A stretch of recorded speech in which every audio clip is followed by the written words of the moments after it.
21-yard touchdown run. And the Eagles have taken the early lead. Well, we knew they had the crowd on their side. Their defense has already made a stop, and now here's an opening drive touchdown. Yeah, how about the defense making the stop, offense feeling their momentum that they've generated, and turning it into points on their side. So now you've got a team working together, and they've got the crowd involved fully on their side in this ball game. And in this playoff atmosphere, that 12th man means even more.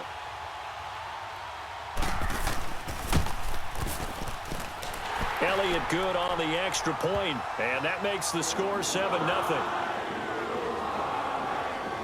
The drive there only spanning 3 plays, and a long run there in the end to top it off.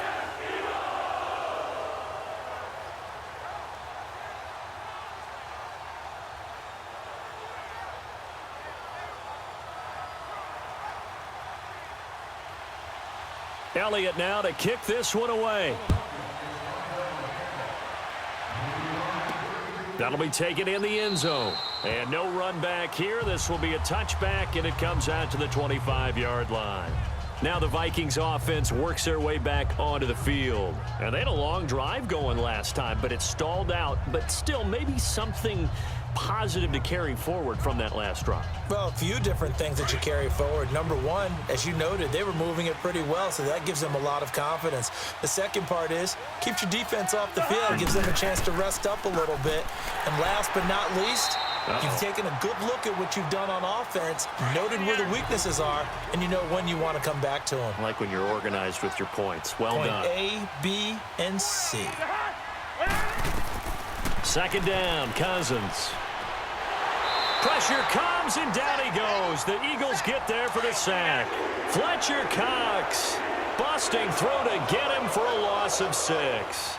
You never want to give up a sack. From the O-line's perspective, they hate it for several reasons, especially because they felt like they let little brother down back there in the pocket. Oh, no doubt. They have a... He's got a man, complete. And the ball is knocked out, and the Eagles have recovered. And in this very cold night air, how much harder, Charles, is it to hang on to that football? It's a lot harder, and I know for the most part we think about a ball being slick when there's rain or snow, any type of moisture. But when it's cold and dry like this, it is cold. And it is cold, it's also slick that way because you're not able to really grip it the same way. Your hands are cold, and then the hits seem harder. So, yeah, it's a lot more difficult to hold on to the football, which means you have to emphasize it that much more. Wind chills right now, 12 degrees. And he's going to be brought down inside the 45 at the 43. The success there, Charles, coming on the outside of the field, the ground game. Curious to see if that continues as we progress. Yeah, we often talk about a variety in play calling and usually between run and pass. But in this case, with strictly the run game, you can be creative there as well. Run it inside, run it outside, keep the defense off balance.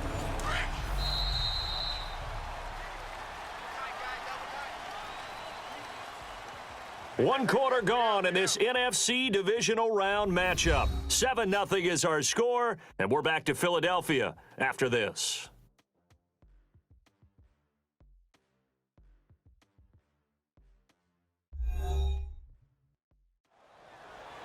Back live with Charles Davis. I'm Brandon Gaudin. It's the Eagles with the ball here to begin quarter number 2.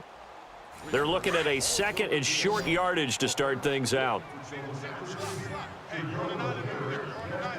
Now let's go! Blue 90! Blue 90! From the shotgun, he'll look to throw. And he whips that one incomplete there. Nelson Aguilar, the intended receiver. And it's...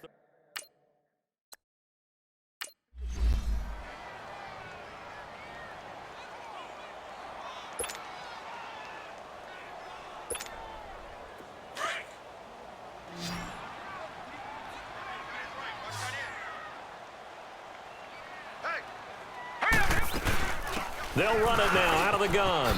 Sproles so quick and agile. It's a gain of 17, and it'll give them a first down.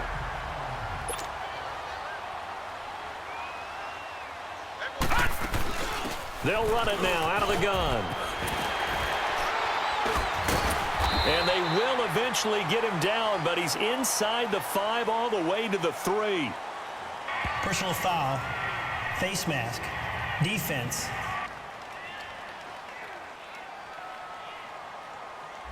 So they will accept the penalty and move forward.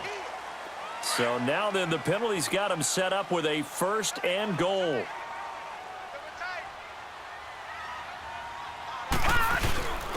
Here's Ajayi. Only a yard on the pickup there. 2nd and goal. 2nd and goal from the 1. They'll go with the keeper. And he's in. Touchdown, Eagles. It's their quarterback scoring on the sneak from a yard out. And the Eagles add on to their lead. And the sneak works on 2nd and goal. They didn't wait until it was 4th down to try and get him across. No, and I think if you're the QB, you like these plays, don't you? I mean, you want to hand it off sometimes, but also prove that you can get it in there as well. Yeah, it makes you really part of the gang, doesn't it? It makes you part of the crew, and it really bonds you with those big offensive linemen because then you get to celebrate with the big fellas. Elliott good with a PAT, and that'll make the score 14-0. So that drive, 4 plays, and it was capped off by the quarterback sneak for 6.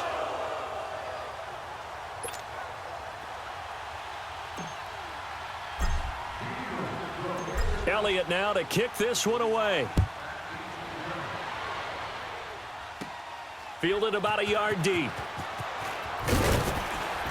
And he'll make it across the 20 as his guys will set up shop at the 23-yard line. And now out comes Minnesota. And this is a unit that, to be frank, doesn't look like they've woken up yet. I mean, a punt and a turnover on their first 2 drives. And I think the game's starting to take shape a little bit now. And I'm going to take it to the basketball world. When you're having trouble scoring or moving the ball in basketball, what do? Get it to their best player, right? Find a matchup, create it, exploit it, and try and move the football. The drive starting with a 1st down, 11 yards on that pickup. From the 34 now, here's 1st and 10. 2 minutes remain here in the first half. Back with more NFC playoff action after this. We remind you, as we've done all year, that coming up at halftime, we will visit with Jonathan Coachman standing by in Orlando. He'll let you know what's going on here on a very eventful divisional round weekend. Now Cousins.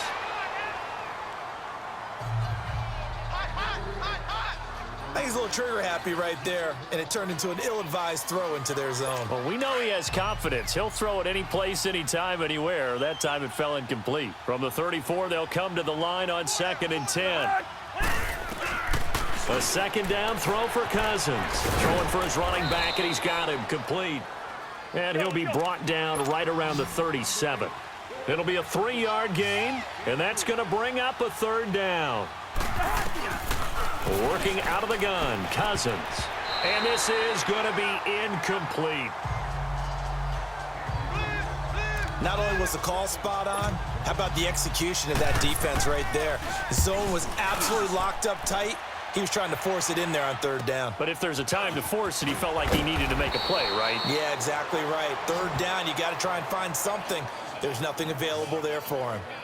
A look at Darren Sproles as he works his way back onto the field for this next go-around. He's in his zone, 2nd quarter, already closing in on a 100-yard game. And that's the magic number for a running back. Anytime you get to that triple digits, that's all you're looking for. But he's got a chance to really exceed that in this one. Yeah, he does. That's been the gold standard for a long time, hasn't it, that 100-yard mark? It really has, and that never has to shift because it's in a game. It's a 1,000-yard mark. I'm wondering, since we've gone from 12 to 14 to 16 games, maybe we need to up that a little. And he's got it across the midfield stripe and into Viking territory. On the tackle that time, it's Trey Waynes.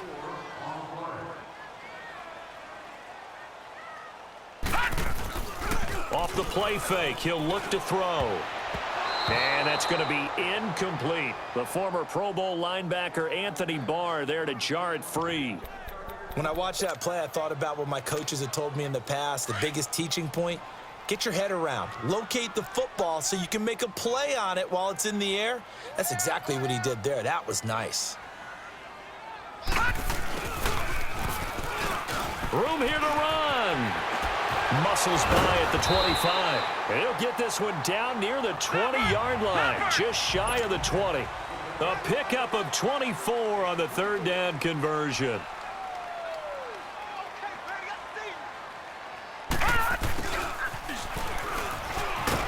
He's dropped just inside the 20. A little second effort there, but couldn't find a whole lot of space. Call it a gain of 4 on first, and that'll make it second down.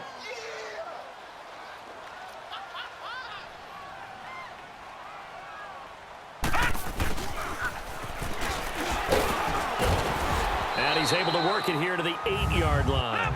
9 yards on the play there, and it sets him up first and goal. Here's first and goal, and gosh, points here, a chance maybe to put this thing away before halftime.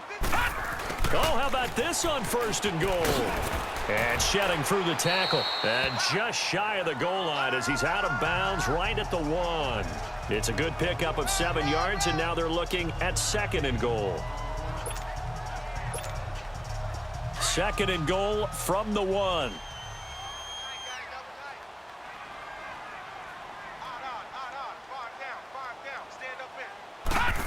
Oh, how about this call down near the goal line? And he's in for an Eagles touchdown. In for the score. And the Eagles had 6 to their lead. That's one of the better examples of clock management I've seen. Whittled it all the way down just about and still put the ball in the end zone. Yeah, just a methodical drive and something really to take into the lockers here. Extra point was hooking, but he does make it through. And it's now 21-0.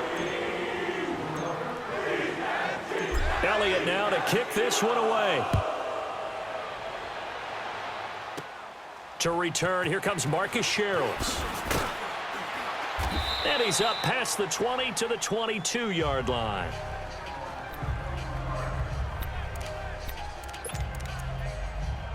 Likely time for one final snap as they start out first and 10.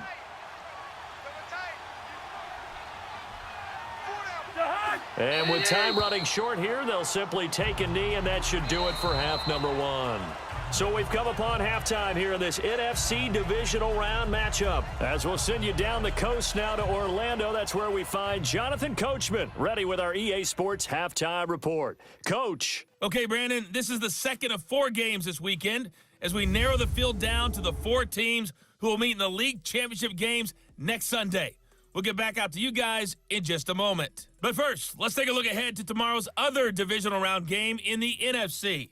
And it looks like we've got a good one in store, as it'll be the Atlanta Falcons squaring off against the Los Angeles Rams.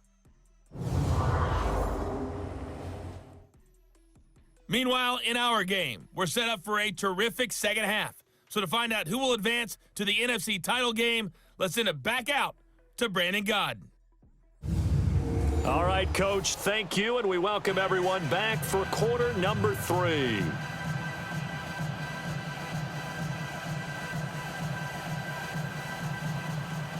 A trip to the NFC title game hanging in the balance. Second half action back underway.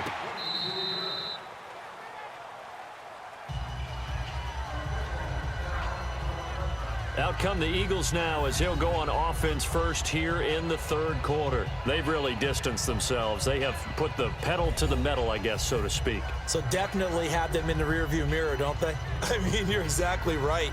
Being able to string together these drives that end up in points, it's almost like a run in basketball to create that distance, and they're on a really big-time one right now. It becomes contagious, doesn't it? It absolutely does, because oftentimes it translates to your defense as well, because they're excited about getting the ball back for their offense that's playing so well. Well, they are clicking right now.